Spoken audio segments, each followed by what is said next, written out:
Hello everyone, welcome to Maths Adda channel. This is special class for all entrance exam of mathematics. I am Abhishek and today we are going to discuss the 10 important question of real analysis which is asked in CSIR NET and IIT JAM. Now today we are going to discuss only question of real analysis. Today we are not discuss neither question of complex analysis nor applied. Now from today onwards we only discuss the either real analysis or linear algebra or applied or complex analysis. In a single day we discuss the 10 question of only single topic, that is real analysis or complex, maybe applied or modern algebra. Then whatever the timetable we will upload on Telegram or in WhatsApp group. Now let's start without wasting our time. The first question is कि which of the subset of R square are uncountable? Means the first question which is related to uncountability. Means हमारा जो first question है वो uncountable से related है. And we already discussed so many examples of uncountable. Now what is the uncountable? Uncountable means those set the number of element we cannot count of that set. Means किसी set के element को अगर हम count नहीं कर सकते या फिर we cannot express in sequence form, यानी कि सीक्वेंस में नहीं लिख सकते, जैसे A1 A2 इस तरीके से अगर किसी एलिमेंट किसी सेट के एलिमेंट को हम नहीं लिख सकते, दैट मीन्स वो सेट कैसा होगा, अनकाउंटेबल होगा. अब यहाँ पे ये ऑर्डर पेयर गिवन है और हमें ये डिसाइड करना है इस कंडीशंस को यूज करके, by using this condition the which of the following are uncountable. Here in first all order pair such that the first element of order pair is less than the second element of the order pair. तो अब देखते हैं. अब ये कह रहा है कि हमारे पास एक ऑर्डर पेयर है इस फॉर्म का जो कि बिलोंग कर रहा है आर स्क्वायर को. That mean the order pair A B belongs to R square. The condition is that कि A is always less than B. So for example if we select 1, if we select B is equal to 1, so there are so many options for A to select a, for example -1, 0, 0.1, 0.2, 0.3.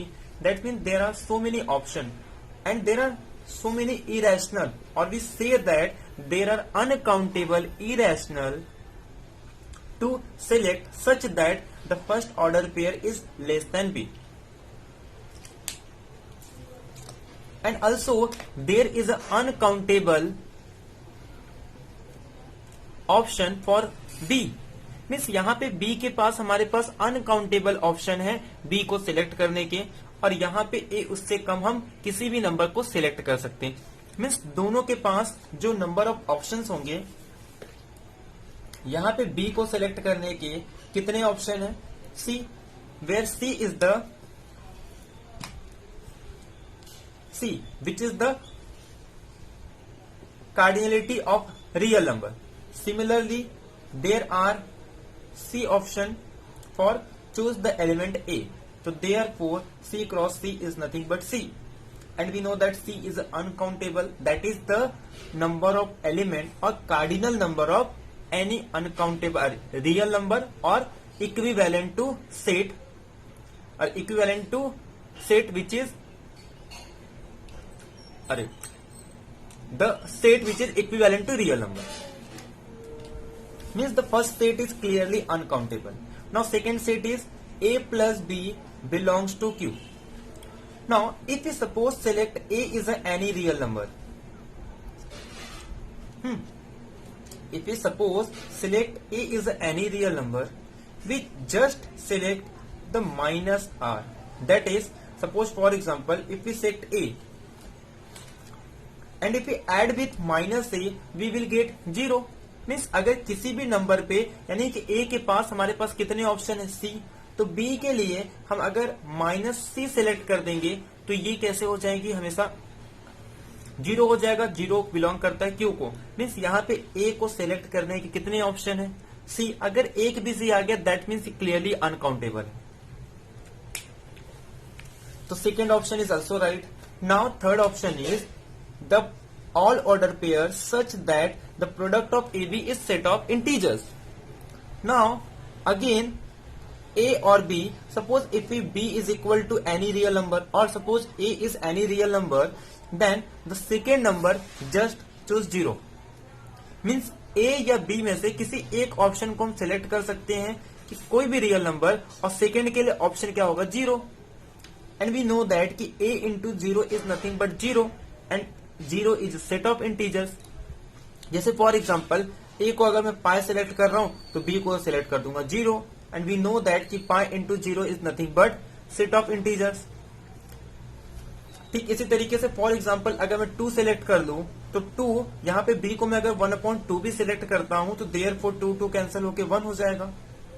Means यहाँ पे किसी भी number के लिए तो ए के पास कितने option है, कोई भी सी होगा, मैं यहाँ पे 1/c सिलेक्ट कर दूंगा तो 1 हो जाएगी, 1 बिलोंग करी सेट ऑफ इंटीजर्स को। या सिंपल बी के प्लेस में हम 0 सिलेक्ट कर देंगे तो भी ये नंबर क्या हो जाएगी, 0 को बिलोंग करेगी।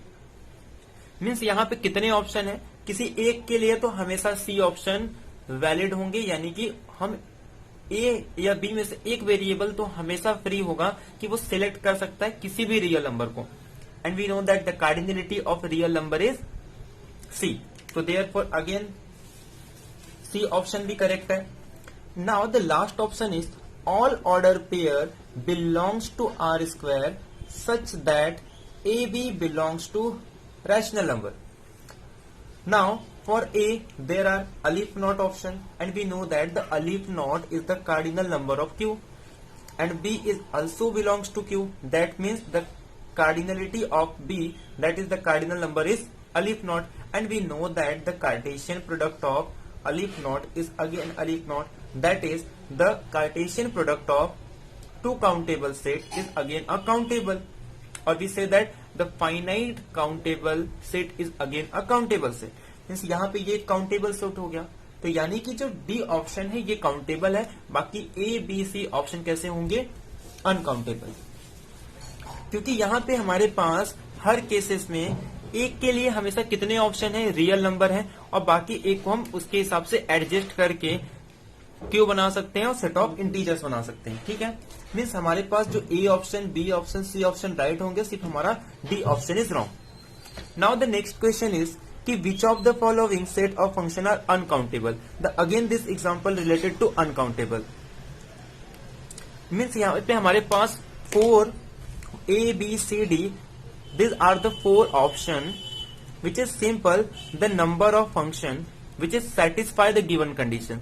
मीन्स हमारे पास ऑप्शन में फंक्शन गिवन है और जो किस कंडीशन को सेटिस्फाई करता है, and we already know that कि कैसे फंक्शंस की कार्डिनल नंबर निकालते हैं। जैसे फॉर एग्जांपल हमारे पास एक सेट है A और एक सेट है B। सपोज इस सेट की कार्डिनलिटी n है और इस सेट की कार्डिनलिटी m है। सपोज A से लेके B तक अगर हम एक फंक्शन डिफाइन कर रहे हैं, then cardinality of all the function from A to B, suppose f is a function from A to B, then the number of function defined from A to B when the cardinality of set A is n and cardinality of set is B, set of B is m, then the total number of function is nothing but the simple m raised to n।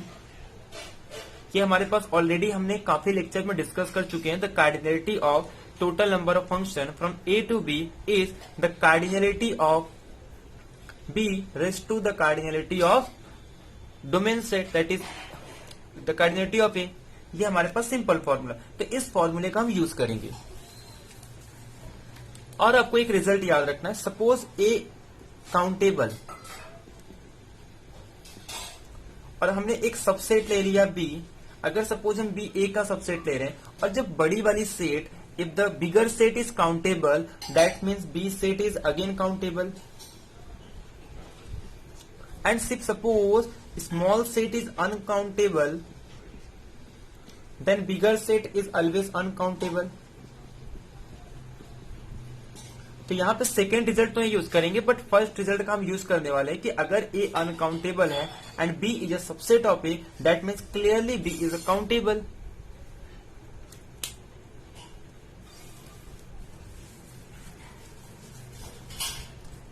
अब ध्यान से, जो हमारे पास एक function given है कि f is a function such that कि f is a going from natural number two 1 2. Means हमारे पास जो पहले सेट के पास ऑप्शन कितने हैं, 1 2 3 सॉल्व अप टू कंटिन्यूअसली चल रहा है, और सेकेंड सेट के पास सिर्फ 2 एलिमेंट है 1 2. अब यहाँ पे फर्स्ट सेट के पास कितने ऑप्शन है, देयर आर, अरे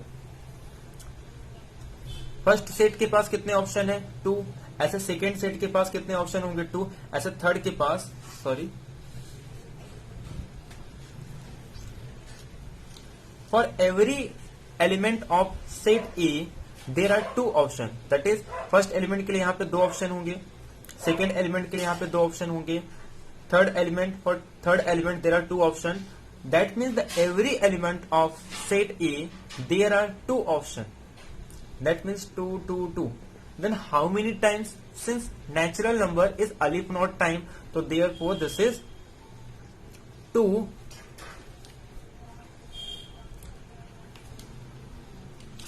This is 2 raised to alif not. Since 2 into how many times, alif not time, and we know that the 2 raised to alif not is a all subset of natural number, which is C. Because the next cardinal number after natural number is nothing but a C. That is the cardinality of every interval except empty and 0 and the rational number and real number. And we know that the cardinality of real number is uncountable, that is C. तो clearly ये set कैसा हो गया, uncountable हो गया.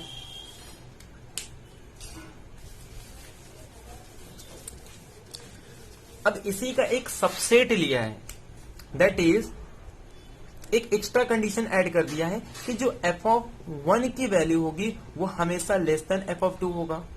Means यहाँ पे जो हमारे पास सेट है 1 2 3 ऐसे कंटिन्यूअसली चल रहा है, और सेकेंड के पास जो एलिमेंट है 1 2 है. अब ये कंडीशन सिर्फ ये कह रहा है कि जो f ऑफ 1 है is always less then f of t. अब फॉर एग्जाम्पल, अब 1 के पास तो कोई रिस्ट्रिक्शन नहीं है, सपोज 1 को सिलेक्ट कर देंगे 1, तो यहाँ पे 2 के लिए कितने ऑप्शन है, 2 के लिए 1 भी ऑप्शन है, क्योंकि 1 भी ग्रेटर देन तो नहीं है बट इक्वल टू है, यहाँ पे इज इक्वल टू है, तो यहाँ पे इसके लिए कितने ऑप्शन होंगे 2, थर्ड के लिए कितने ऑप्शन होंगे 2, यानी 1 के लिए भी 2 ऑप्शन, 2 के लिए भी 2 ऑप्शन, सॉल्व अप टू ऐसे कितने टाइम 2 रेज़ टू अलिफ नॉट. यानी ये क्लियरली अनकाउंटेबल तो है, बट ये एक चॉइस है, बट और भी एक चॉइस हो सकती है. मीन्स यूनियन बना सकते हैं कि इसके there are 2 cases. First case में ये होगा कि अगर सपोज हम 1 को 1 के पास भेज रहे हैं तो ये अनकाउंटेबल है. सेकेंड, हम ऐसे भी कर सकते हैं कि फॉर एग्जाम्पल 1 को 2 के पास भेज दें, send 1 2 1 2 3 1 2. Suppose if we send 1 2 2, तो यहां पे अब सेकेंड के लिए सिर्फ एक ही ऑप्शन है, दैट इज 2, बट यहां पे बाकी सारे एलिमेंट के लिए कोई कंडीशन नहीं है. तो therefore there are 2 option for element 1, there are only 1 option for 2, and other element for every element except 1 2 there, और we say except 2 there are 2 option. And how many times this is alif naught time? That is 2 raised to alif naught into 1. That is 2 raised to alif naught, and 2 raised to alif naught is C. So that means this set is again a uncountable. Means ये set भी कैसा हो गया, uncountable हो गया. दोनों case में जब 1 1 के पास जा रहे थे तो भी ये अनकाउंटेबल है, और जब 1 2 के पास जा रहा है तो भी ये सेट कैसा है, अनकाउंटेबल है. मीन्स जो सेट 1 है और सेट 2 क्या है, अनकाउंटेबल है. अब नेक्स्ट सेट हमारे पास ऐसे दिया है कि यहाँ पे f such that कि f is going from 1 to 2 natural number and the cardinality of this set is 2 and the cardinality of this set is alif naught. यहाँ पे alif naught is natural number and we know that the cardinality of n is alif naught. So therefore the total number of function is alif naught raised to 2, that is alif naught cross alif naught, and alif naught cross alif naught is again alif naught. That is Cartesian product of two countable set is again countable set. That means this set is countable. And we already know that कि if we take any subset of countable set is again countable set. and जो हमारा fourth option है वो यही कह रहा है कि उसमें एक कंडीशन अप्लाई कर दिया है कि सेम यही सेट है but f of 1 by f of 2. अब क्योंकि इसी का सबसेट है तो क्लियरली हम ये कह सकते हैं, बाकी चेक भी कर सकते हैं, सिर्फ एक्स्ट्रा कंडीशन और ऐड हो रहा है मीन्स उससे कम ही होगा. अब काउंटेबल सेट से कम कोई छोटा ले तो वो भी काउंटेबल ही होगा. दैट मीन्स वो कभी अनकाउंटेबल तो नहीं हो सकता. तो देयरफॉर यहां से हम ये कह सकते हैं कि the option number 1 is right because clearly this is uncountable, that is the 2 raised to alif naught. Second is countable, therefore B option is right, and this is the subset of this set. This is again countable, and option D is uncountable. Therefore option A and D are correct. Now the question number 3 is very important. The question number 3 is related to the, I think it's related to Archimedean property, and Archimedean property play a very important role in real analysis. Here we have a given s belongs to 0 1, means s is any positive number between 0 to 1. Then decide which of the following are true. That means there are 4 options. By using 4 options we have to decide which of the following are true. Now we have a given the s belongs to 0 1, that is some positive number between 0 to 1, and we know that here say that for every m belongs to natural number there exists a n belongs to n such that s is greater than m by n. यानी ये कह रहा है कि हर एक m के लिए for every m belongs to natural number there exists n belongs to natural number such that कि s is greater than m by 1. Similarly in second example say that कि s is less than m by n. तो means हमारे पास जो first option है उसमें ये कह रहा है कि हर एक m के लिए for every m there exists n belongs to natural number such that ki s is greater than m by n, and we know that this is the rational number. Again this is the rational number, and we know that the Archimedean property say that ki every rational number is greater than to any positive real number and less than to any positive real number. Means कोई भी number है तो हम एक ऐसा rational number select कर सकते हैं कि जो वो उस नंबर से ग्रेटर होगा और उस नंबर से स्मॉल होगा.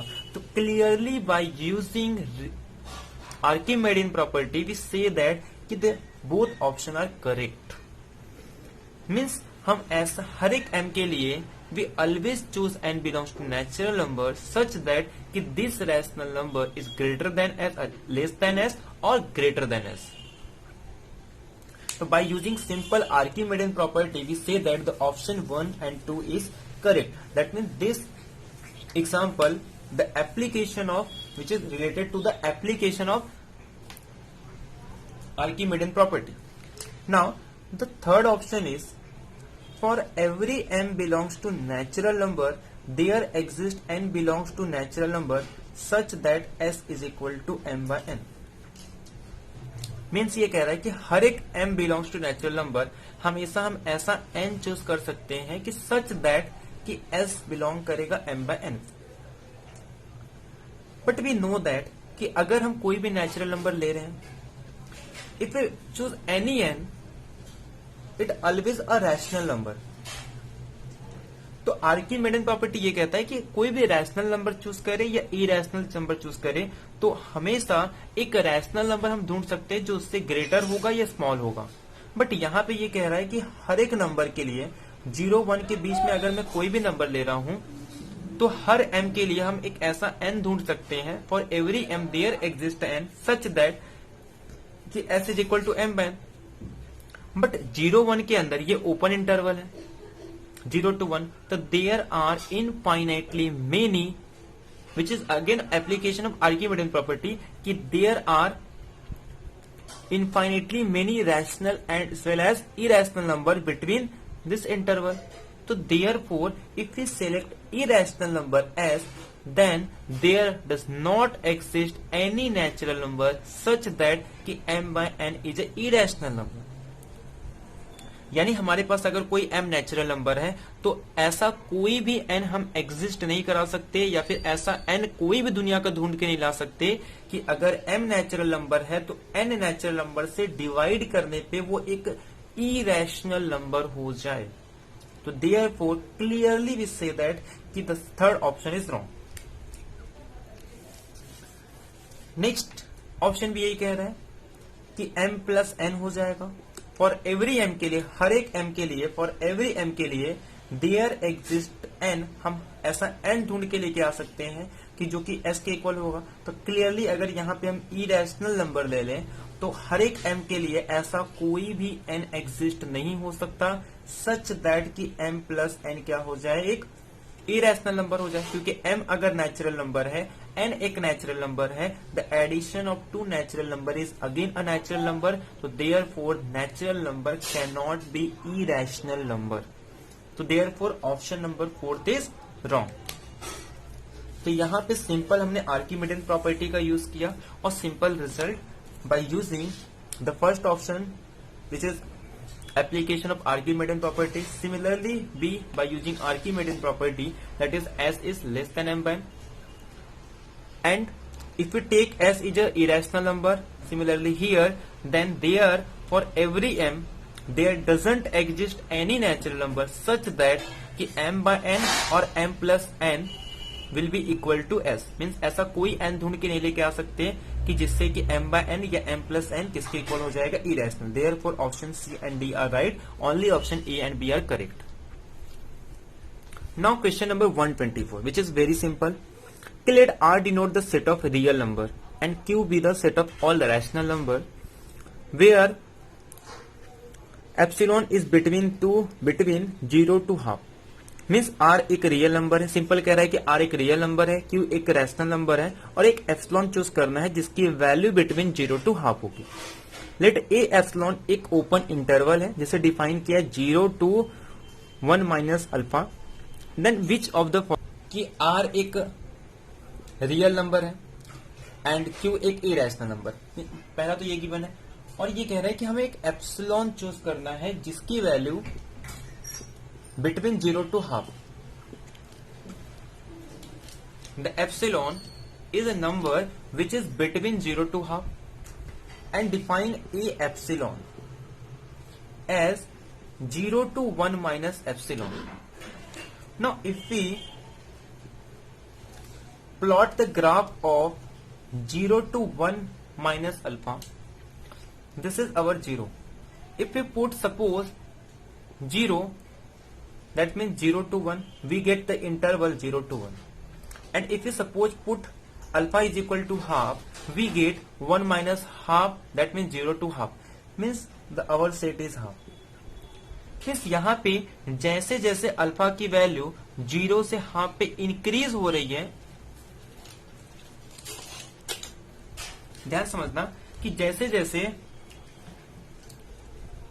अल्फा को हम इंक्रीज कर रहे हैं तो यहाँ पे जो हमने सेट डिफाइन किया है जिसे हम नाम दे रहे हैं ए एप्सिलॉन, ये धीरे धीरे डिक्रीज हो रहा है, इसकी लेंथ डिक्रीज हो रही है। जब हमने 0 पुट किया तो हमें पता चल रहा है कि ये जो ए एप्सिलॉन सेट है ये 0 to 1 है, बट जैसे ही हम एप्सिलॉन के प्लेस पे हाफ पुट कर रहे हैं तो ये हमें पता चल रहा है कि हाफ पुट करने पे ये हाफ, यानी कि 0 to half। That means if we increase the value of alpha we get the smaller set A alpha. That means we say that कि if epsilon is less than epsilon 2, therefore the A epsilon is greater than A epsilon 2.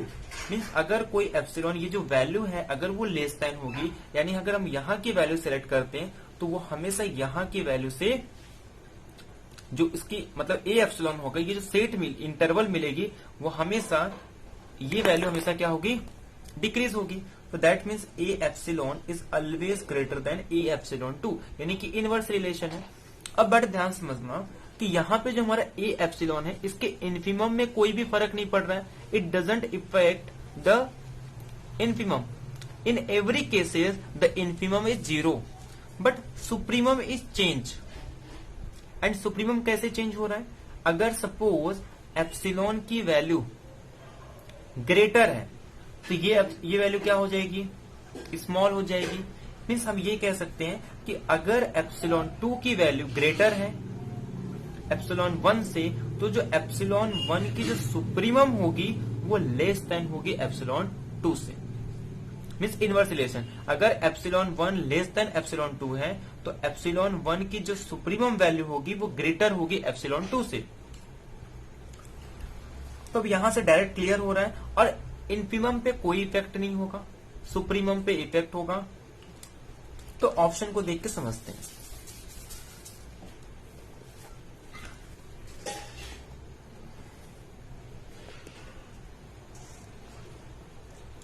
ना first option ये कह रहा है कि the supremum of A epsilon is always less then 1, कि ये हमेशा लेस देन होगा. बट ऐसा नहीं होगा. अगर हम पूरा इंटरवल ले ले, सपोज हम अल्फा को ले लेते हैं 0, तो हमारे पास जो ए एप्सिलॉन होगा वो तो हो जाएगा 0 to 1. तो यहां पे जो इसकी सुप्रीमम वैल्यू होगी, अब इसकी सुप्रीमम वैल्यू 1 है बट ये कह रहा है कि सुप्रीमम वैल्यू हर केस में लेस देन 1 होगा. बट ये ऑप्शन रॉन्ग होता है. ये कह रहा है कि if epsilon 1 is less than epsilon 2 then infimum of A epsilon is less than. But हमने देखा कि इन्फिमम में तो कोई इफेक्ट ही नहीं आ रहा है. The value of infimum A epsilon interval is always 0. तो therefore B option is wrong. If epsilon 1 epsilon 2 is any distance between 0 to half, then supremum of a epsilon is greater than, यानी inverse relation होना है. हमने already देखा है कि अगर epsilon की वैल्यू लेस देन एप्सिलॉन 2 है तो जो इसकी सुप्रीमम वैल्यू होगी वो ग्रेटर होगी. तो यहाँ पे C option is correct. Now for D option, ये क्लियरली ये कह रहा है कि ए एप्सिलॉन यानी कि जो इंटरवल होगी उसमें से इंटरसेक्शन पार्ट, अरे जो इंटरसेक्शन पार्ट यानी कि रैशनल को लेना है. सिमिलरली सुप्रीमम ए एप्सिलॉन में से इरेशनल पार्ट को लेना है. तो क्या दोनों की सुप्रीमम इक्वल होगी, तो क्लियरली हमें सिर्फ एंड पॉइंट देखना है. चाहे वो इरेशनल इंटरसेक्शन ले या चाहे रैशनल ले, तो सुप्रीमम तो हमेशा एंड पॉइंट होगा. तो एंड पॉइंट चाहे वो हम इरेशनल नंबर ले सुप्रीमम ले, तो जो एंड पॉइंट होगा हमेशा सेम होगा. तो therefore D is also correct. Now the next example is question number 205, which is related to injective function and bijective function. तो हमने ऑलरेडी काफी लेक्चर में बता चुका हूं कि अगर सपोज एक सेट है A और ये सेट है B, A सेट और B सेट के बीच में अगर हम फंक्शन डिफाइन कर रहे हैं, अगर ये 1 1 है, that means the set A or we say that the cardinality of set A is always less than cardinality of B. यानी कि जो A सेट है वो हमेशा स्मॉलर सेट होगा in sense of number of element B set से. अगर हम नंबर ऑफ एलिमेंट्स की काउंट करें तो A set is always less then B set. तो यहां से हमारे बहुत सारे एग्जाम्पल क्लियर हो जाते हैं. एक एप्लीकेशन तो ये यूज करना है कि अगर ये 1 1 फंक्शन है, that mean the cardinality of A is always less than cardinality of B. अब ऑन टू के लिए क्या केस होता है, ऑन टू के लिए the cardinality of A is always greater than cardinality of B. ठीक है. अब यहां पे ये ग्रेटर हो सकता है. अब बात आती है इक्वल के लिए. अब इक्वल अगर हो जाए तो वो फंक्शन बाइजेक्टिव डिफाइन होता है. Means there are always possibility there exist a bijective function, यानी कि उन दोनों के बीच में बाइजेक्टिव। तो लेस देन के लिए less than is equal to में हमेशा पॉसिबल होता है कि इनके बीच में वन वन फंक्शन होगी, और ग्रेटर देन में हमेशा पॉसिबिलिटी होती है कि अगर set A is bigger than set B, that mean there always a possibility of onto set. तो यहां पे इसका एप्लीकेशन एक तो यूज करना है, और सेकेंड हमें डेफिनेशन का यूज करना है। वी नो दैट कि the definition of on to function means अगर हमारे पास एक सेट है ए और ये सेट है बी, व्हेन वी से दैट कि the function F is on to, the definition of onto is for every Y belongs to B, यानी यहां के किसी भी एलिमेंट के लिए there exist X such that कि y is a image of x, that is the definition of on to function. यानी कि for every y belongs to b there exist x belongs to a such that कि y is a image of x, यानी कि ये कह सकते हैं कि हर y के लिए यहां पे एक प्री इमेज एग्जिस्ट होना चाहिए। For every y there exist x such that कि y is a image of x, that is y is a functional value of x। ये डेफिनेशन होता है ऑन टू फंक्शन का। वन वन फंक्शन का definition पता है कि simple every element of set A has a distinct image in a B. अब option देखते हैं। फर्स्ट ऑप्शन ये कह रहा है कि if F is a injective function, means f अगर एक इंजेक्टिव फंक्शन है, that is one one function, कि इंजेक्टिव फंक्शन को हम वन वन फंक्शन कहते हैं, then there exist g is a function going from y to x such that कि f composite g is equal to y for all y belongs to b। तो injective के लिए तो यहां पे हम एक काउंटर एग्जांपल देंगे कि जिसमें ये कंडीशन सेटिस्फाई नहीं करना। मैं हर लेक्चर में बता रहा हूं कि अगर सपोज हमें ये चेक करना है कि किसी एग्जाम्पल को हमें डिस्प्रूव करना है तो हम काउंटर एग्जाम्पल देंगे, और अगर उसे राइट करना है तो हमेशा हमें उसे प्रूव करना होगा। तो हम एक एग्जांपल ले लेते हैं, जैसे फॉर एग्जांपल ए सेट के पास सपोज 1 2 एलिमेंट है और ए सेट के पास सपोज 1 2 3 एलिमेंट है, और एक फंक्शन डिफाइन करते f of x is equal to x. तो मीन्स इसमें क्या होगा, क्लियरली ये वन वन फंक्शन है, यानी कि 1 की इमेज 1 के पास जाएगी, 2 की इमेज 2 के पास जाएगी। अब ये कह रहा है कि अगर f इंजेक्टिव फंक्शन है then there exist g y to x, means एक फंक्शन g एग्जिस्ट होगी कहां से कहां तक, y से के x तक, सच दैट कि जो f कंपोजिट g होगा वो y के इक्वल होगा। बट यहां पे ध्यान दो, हमने फंक्शन को डिफाइन किया है f of x is equal to x। तो क्लियरली हम ये कह सकते हैं कि ये जो 3 एलिमेंट है, 3 किसी भी केस में 3 एलिमेंट किसी भी f कंपोजिट g का इमेज नहीं हो सकता। फॉर एवरी y यानी कि हर एलिमेंट के लिए f कंपोजिट g का इमेज y होना चाहिए, बट 3 तो यहां पे आ ही नहीं रहा है किसी का इमेज, तो देयरफॉर 3 के लिए ऐसा कोई प्री इमेज नहीं होगा f कंपोजिट g के पास सच दैट कि उसे y पे अप्लाई करने पे y आ जाए। मीन्स ये जो इस ऑप्शन से हम ये कह सकते हैं कि the option A is incorrect. तो वन वन फंक्शन होने के बाद इस कंडीशंस के बारे में हम कुछ नहीं कह सकते। तो हमने एक काउंटर एग्जांपल देके इसे एलिमिनेट किया। अब सेकंड एग्जांपल ये कह रहा है कि अगर f सर्जेक्टिव है, that means on to, then there exist y g is a function going from y to x such that कि f of g of y is equal to y for every y belongs to y। तो यहां पे हम on to definition का use करके हम prove करेंगे कि ये ट्रू है। अब कैसे यूज करेंगे, बाय डेफिनेशन। तो प्रूव करना है यहां पे हमें, तो कैसे प्रूव करेंगे, सिंपल मैं ये कह रहा हूं कि ये सपोज हमारे पास x सेट है, यहां पे y सेट है। सपोज यहां से हम लोग ले लेते हैं y, तो सपोज यहां पे अगर मैंने एक y कंसिडर कर लिया, consider any y belongs to y, and हम डिफाइन करेंगे एक फंक्शन y से लेके x तक सच दैट कि g of y is equal to x। तो इस तरीके का हमने एक फंक्शन डिफाइन कर दिया g, क्योंकि देयर एग्जिस्ट एक फंक्शन, यानी कि एक ऐसा फंक्शन एग्जिस्ट होना चाहिए कि हर एक y के लिए प्री इमेज होना चाहिए। तो अब जब हम pre f composite g of को अप्लाई करेंगे तो वी नो दैट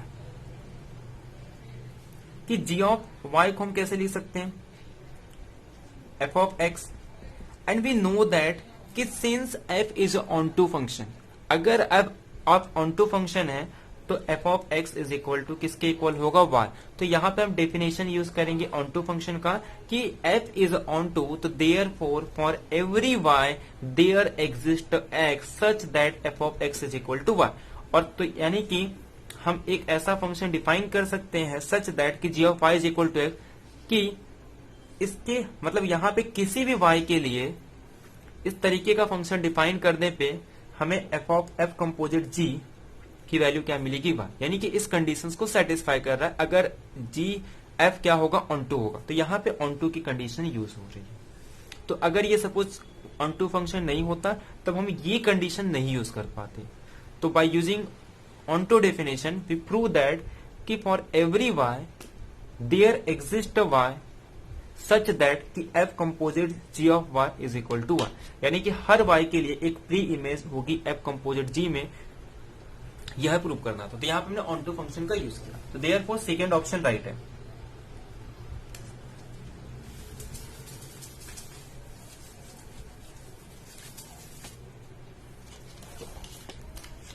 तो यहां पे सेकंड ऑप्शन राइट हो जाएगा। अब थर्ड ऑप्शन ये कह रहा है कि अगर f इंजेक्टिव है एंड y इज अनकाउंटेबल, तो ये काफी सिंपल है। देखो इंजेक्टिव है मीन्स याद रखना है ये स्मॉलर सेट है और ये बिगर सेट है, हमेशा याद रखना है ये स्मॉलर सेट और ये बिगर सेट, यानी इस तरीके की कुछ कार्डिनेटी होगी। ये कह रहा है इंजेक्टिव है, y इज काउंटेबल, यानी इसके बारे में कह रहा है ये काउंटेबल है। अब ये काउंटेबल है ना, सुना, अगर ये सेट काउंटेबल है बिगर सेट तो इट मस्ट बी काउंटेबल। अब काउंटेबल है मीन्स ये फाइनाइट भी हो सकता है। तो काउंटेबल सेट का मीन्स क्या होगा, या तो फाइनाइट सेट है या फिर अनकाउंटेबली इनफाइनाइट होगा। बट यहां पे कह रहा है कि सिर्फ फाइनाइट होगा, तो क्लियरली ये रॉन्ग होगा क्योंकि वो काउंटेबली इनफाइनाइट भी तो हो सकता है। तो therefore option C is wrong. Now the next is f is a surjective. अब जैसे सर्जेक्टिव आएगा तो ये रिवर्स हो जाएगा। सर्जेक्टिव के केस में क्या होगा, ये सेट अब स्मॉल हो जाएगी और ये सेट बिगर हो जाएगा। ठीक है, कुछ इस तरीके का रिलेशन है। If f is surjective and x is uncountable, ये अनकाउंटेबल है, दैट मीन्स इसके पास क्या ऑप्शन है, ये काउंटेबल भी हो सकता है या फिर अनकाउंटेबल भी हो सकता है। बट ये कह रहा है यहां पे कि ये काउंटेबली इनफाइनाइट होगा। तो यहां पे इसके पास काउंटेबल ऑप्शन भी है, अनकाउंटेबल भी है। तो काउंटेबली इनफाइनाइट जो है ये फाइनाइट भी हो सकता है, अनकाउंटेबल भी हो सकता है। तो therefore D option is wrong. तो only option is B is correct.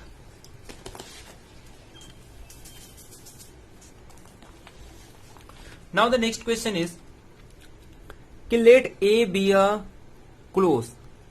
तो यहां पे हमें डेफिनेशन यूज करना है कि अगर ए सेट एक क्लोज सेट है आर का and A is non empty and A is not is equal to R, then A is the closure of the interior of a countable set, a compact set or not open।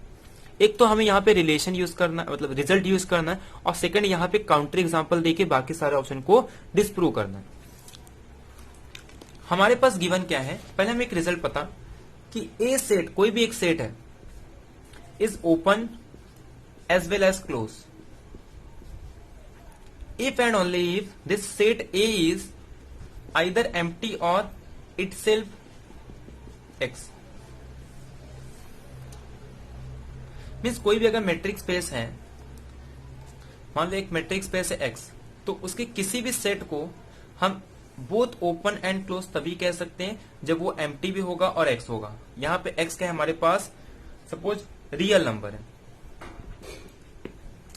But उसने condition में दे दिया है कि A is non empty and A is not R, that means अब ये दोनों साथ में कभी नहीं हो सकते, ओपन और क्लोज कभी नहीं हो सकते। अब क्योंकि ये क्वेश्चन सिंपल एससीक्यू का क्वेश्चन है, यानी कि सिंगल चॉइस क्वेश्चन है, तो देयरफॉर बाकी सारे ऑप्शन एलिमिनेट हो जाएंगे, सिंपल। तो बाकी यहां पे कह रहे हैं नॉट ओपन, तो ये तो डायरेक्टली प्रूफ हो गया कि कभी सेट ओपन तो नहीं हो सकता। क्यों? क्योंकि both set are open and close, a subset of x is both open and close if and only it may be either empty और itself a matrix space. But यहां पे इसने पहले कंडीशन है कि A is non empty and is not is equal to R, तो therefore A must be not open, therefore D option is correct. अब बाकी ए और बी सी के लिए ऑप्शन दे सकते हैं। The closure of the interior of A means A जो सेट होगा वो किसके इक्वल हो जाएगा? The closure of the interior of A. A का इंटीरियर लेना है और फिर इसका क्लोजर लेना है। तो ऐसे बहुत सारे एग्जांपल है, जैसे कि फॉर एग्जांपल हम फाइनाइट सेट ले लेंगे या फिर सपोज नेचुरल नंबर ले लेंगे। तो नेचुरल नंबर का जब हम इंटीरियर निकालेंगे तो एम्प्टी सेट होगा और एम्प्टी सेट का क्लोजर फिर से एम्प्टी होता है, तो क्या एम्प्टी एन के इक्वल है? नहीं, तो ये ऑप्शन एलिमिनेट। सेकंड कह रहा है काउंटेबल सेट होगा, तो काउंटेबल सेट के लिए हम क्या ले सकते हैं? फॉर एग्जांपल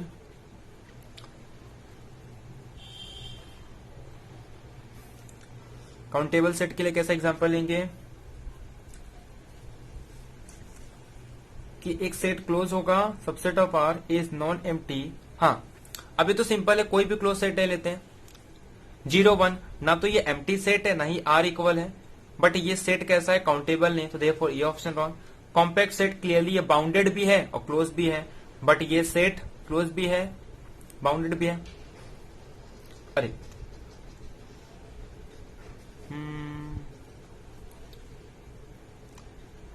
तो ऐसा नहीं, फॉर एग्जांपल हम ये ले लेते हैं, ठीक है, कि क्लोज होना चाहिए। तो एक काम करते हैं, हम इरेशनल नंबर ले लेते हैं, अरे इरेशनल नेचुरल नंबर ही ले लेते हैं, ठीक है। नेचुरल नंबर एक क्लोज सेट भी है, एम्प्टी भी नहीं, आर भी नहीं, तो क्या कॉम्पैक्ट सेट है? नहीं। तो यहाँ पे बहुत सारे ऑप्शन, नेचुरल नंबर ले सकते हैं या फिर फाइनाइट सेट ले सकते हैं, अरे फाइनाइट सेट नहीं, नेचुरल नंबर या फिर प्राइम नंबर, ऐसे बहुत सारे सेट है जो क्लोज हैं बट क्या नहीं होते? कॉम्पैक्ट सेट नहीं होते, तो therefore C option wrong. Next is 207। तो यहां पे हमारे पास एक रिलेशन है या फिर रिजल्ट कह सकते हैं कि if x and y are open then their sum are again open. तो यहां पे ये कह रहा है कि if x and y are open then x plus y is open, तो क्लियरली ये राइट हो जाएगा। But if x and y are close we can not see about their addition is close और नॉट, तो यहां पे must भी true नहीं होगा, यानी कि बी ऑप्शन रॉन्ग हो जाएगा। सी ऑप्शन कह रहा है कि अगर x and y are compact set है, हाँ अगर एक्स एंड वाई कॉम्पैक्ट है तो उनका एडिशन भी कॉम्पैक्ट होता है, तो यही कह रहा है कि x plus y is compact, तो ये राइट हो जाएगा। If x is close and one of them is compact then x plus y is close, तो ये भी रिजल्ट ट्रू है कि अगर एक सेट एक्स क्लोज है तो सेकेंड अगर कॉम्पैक्ट होगा तब उनका एडिशन क्लोज होगा, नहीं तो वो नहीं होगा।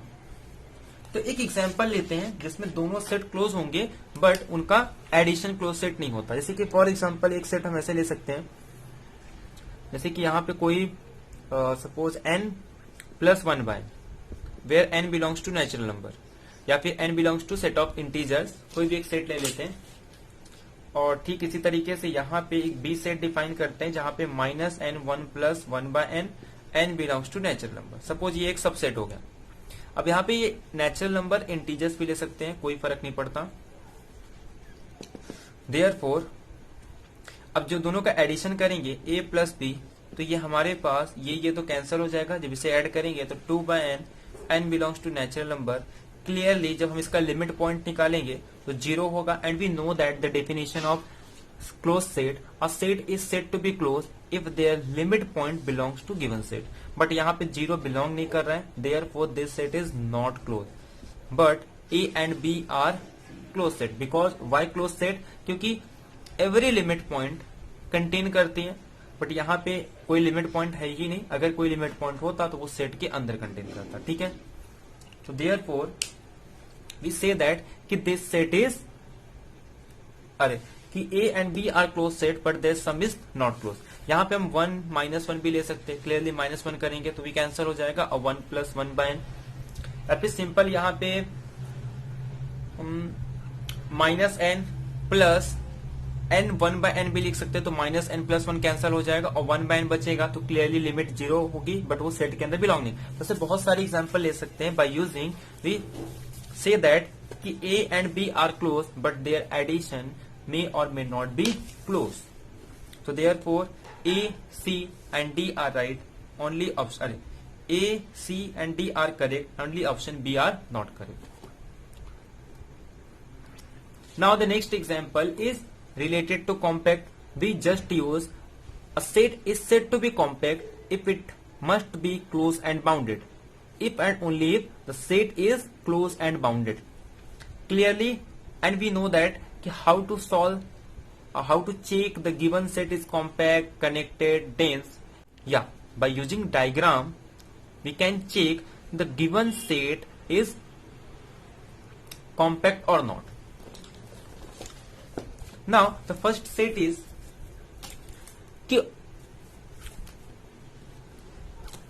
the mod of x is less than 1, mod of x is less than 1 and mod of y is greater than 2. Clearly if we draw the diagram, clearly it is bounded. That means all the distance of x between -1 to 1. So therefore this set is bounded, but clearly this set is not bounded. If we draw the diagram, look like this is -1 to 1, this is x.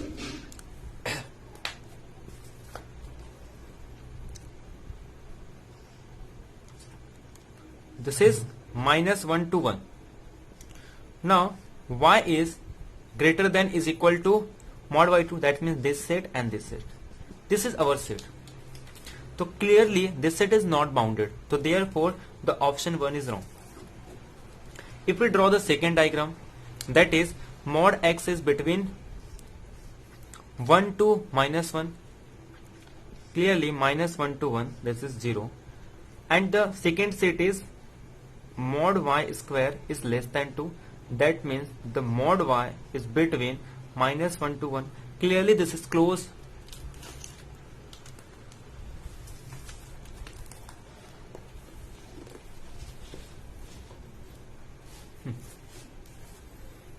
अगर हम second set देखेंगे तो clearly this is -1 to 1 and second set is mod y square is less than 2. That means mod y is between -√2 to √2. Clearly this is closed and bounded. So therefore means both the set are closed and bounded. So therefore second option is correct.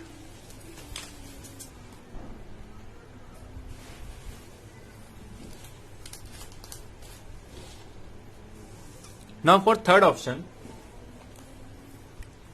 the x square plus 3y square is less than is equal to 5.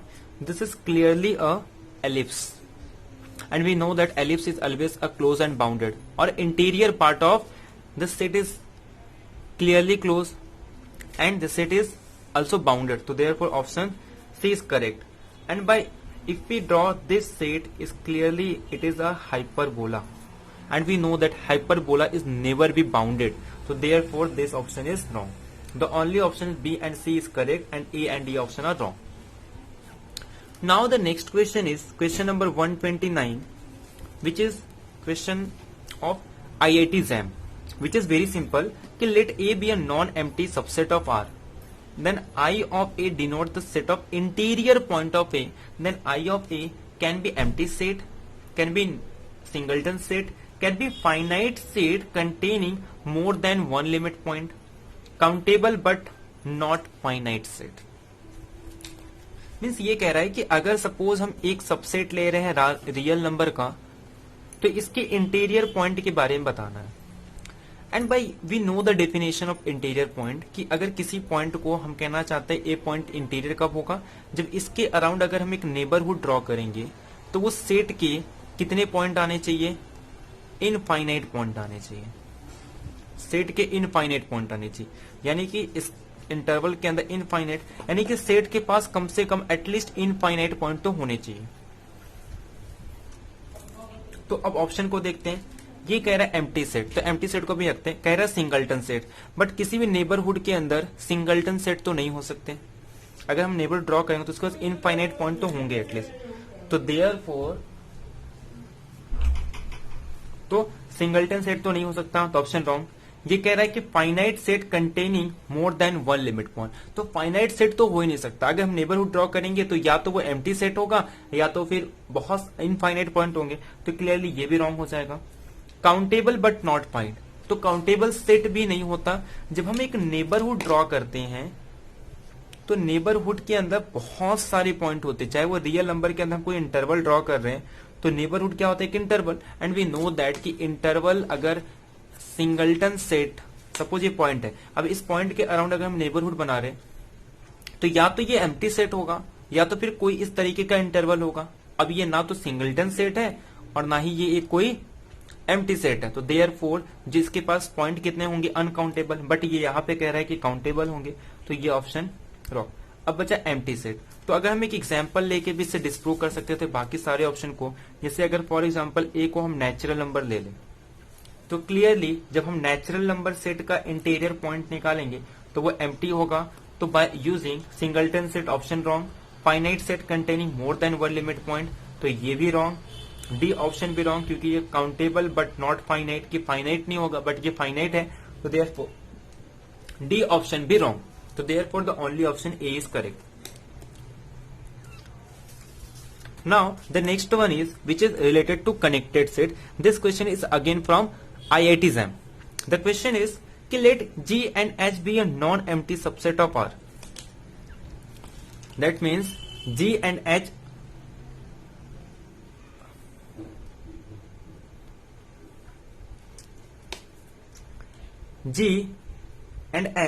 are two non-empty subset of R. Means अगर हम suppose एक real number ले ले R, इस real number का दो subset लेना, एक लेना है G और एक लेना है H. G and H are two non-empty subset of R, where G is connected. That means this set is connected and G union H is not connected. That means G union H is, इसे हम लिख देते हैं ये not connected. Now recall the one result कि if A and B are connected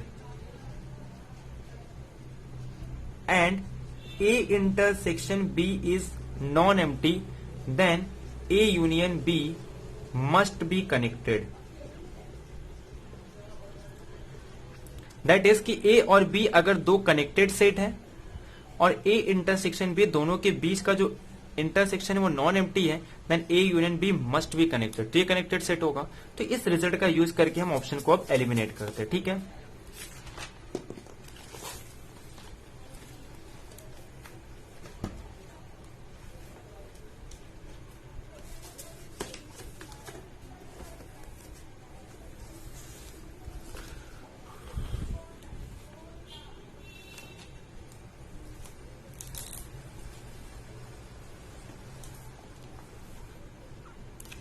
तो first ये कह रहा है कि G इंटरसेक्शन H अगर एम्प्टी है तो इसके बारे में कुछ नहीं कहते, तो यहां पे सिंपल ध्यान दो।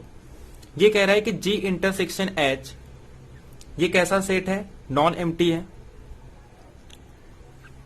Then H is not connected. Clearly हमारे पास ये गिवन है कि G कैसा सेट है, कनेक्टेड सेट है। H के बारे में कुछ नहीं कह रहा है, बट G यूनियन H कैसा सेट है, ये नॉट कनेक्टेड है। बट अगर G इंटरसेक्शन H अगर ये नॉन एम्प्टी सेट है और ये भी कनेक्टेड सेट है, और अगर सपोज मान लेते हैं H भी कनेक्टेड हो गया, तो दैट मीन्स हम ये कह सकते हैं कि दोनों का यूनियन कनेक्टेड होना चाहिए, बट ऐसा पॉसिबल नहीं है क्योंकि गिवन है कि G यूनियन H कैसा है, नॉट कनेक्टेड। तो बाय कॉन्ट्रडिक्शन हम ये कह सकते हैं कि the option number 4 is correct कि H must be not connected. अब बाकी सारे को ऑप्शन को हम एलिमिनेट कर सकते हैं। अब ये कह रहा है कनेक्टेड होगा, तो ये तो पॉसिबल ही नहीं, सी ऑप्शन तो डायरेक्ट एलिमिनेट हो गया।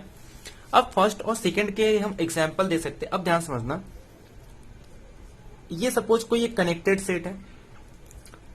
अब यहां पे हमें यूनियन को डिसकनेक्ट बताना है, तो एक तो हम क्या कर सकते हैं, दोनों को अलग ले सकते हैं। सपोज हम सी और डी दोनों में सपोज कोई कॉमन एलिमेंट नहीं, तो ये पॉसिबल है, हम इस तरीके का सेट ले सकते हैं। बट यहाँ पे दोनों कनेक्टेड है, बट उनका यूनियन कनेक्टेड नहीं होगा। इसे हम ले सकते हैं 1 2 और यहाँ पे 3 4। यूनियन भी कनेक्टेड नहीं है, ये भी कनेक्टेड है, बी भी कनेक्टेड है। बट यहाँ पे ये कह रहा है कि ए इंटरसेक्शन एच एम्प्टी है, तो एच नॉट कनेक्टेड, बट यहाँ पे दोनों कनेक्टेड है, तो ये ऑप्शन कैसा हो जाएगा, एलिमिनेट। अब इसके लिए फॉर एग्जाम्पल यहाँ पे हम यूनियन 5 6 ले लेते हैं। अब क्लियरली ये जो सेट है ये नॉट कनेक्टेड है, बट ये सारे कंडीशन को सेटिस्फाई कर रहा है कि ये कनेक्टेड भी है और दोनों का यूनियन नॉट कनेक्टेड भी है। कंडीशन को सेटिस्फाई कर रहा है, बट यहाँ पे एच नॉट कनेक्टेड है, बट ये कह रहा है कि एच कनेक्टेड होगा, तो therefore A option is wrong. तो ये थे हमारे आज के क्वेश्चन। तो नेक्स्ट लेक्चर में डे 22 में हम डिस्कस करेंगे the 10 question of linear algebra के। नाउ तो आज के लेक्चर में हमने डिस्कस किया 10 इंपॉर्टेंट क्वेश्चन CSIR नेट के। Now in next lecture we will discuss the 10 important question of CSIR net and IIT JAM of linear algebra. तो आज से हम टॉपिक वाइज पढ़ रहे हैं, जैसे कि आज हमने डिस्कस किया टोपोलॉजी के क्वेश्चंस और सेट थ्योरी के क्वेश्चन। नेक्स्ट लेक्चर में तो जो फर्स्ट चैप्टर के 1 या 2 क्वेश्चन होंगे और इसके बाद जो नेक्स्ट हम उसमें इंक्लूड करेंगे सीक्वेंस को, बट वहां पे सेट थ्योरी और इसके एक क्वेश्चन मिनिमम 1 क्वेश्चन तो होंगे। फिर सीक्वेंस के बाद हम सीरीज ऐड करेंगे, उसमें भी सीक्वेंस के और सेट थ्योरी टोपोलॉजी के भी एक एक क्वेश्चन होंगे और फिर इस तरीके से हम आगे फर्दर उसे एक्सटेंड करेंगे। ऐसे कॉम्प्लेक्स एनालिसिस के क्वेश्चन होंगे। ठीक इसी तरीके से हम लीनियर अलजेब्रा में, और एक दिन कंप्लीट हमारा पूरी तरीके से अप्लाइड होगा, एक दिन कंप्लीट हमारे मॉडर्न अलजेब्रा चलेंगे, एक दिन पूरा कंप्लीट हमारा कॉम्प्लेक्स एनालिसिस। तो कुछ स्ट्रक्चर जो भी होगा, टाइम टेबल आपको टेलीग्राम ग्रुप पे मैं प्रोवाइड कर दूंगा, तो वहां से आप डाउनलोड कर सकते हैं। तो ठीक है, आज का लेक्चर यही एंड करते हैं, मिलते हैं नेक्स्ट लेक्चर में। Thank you.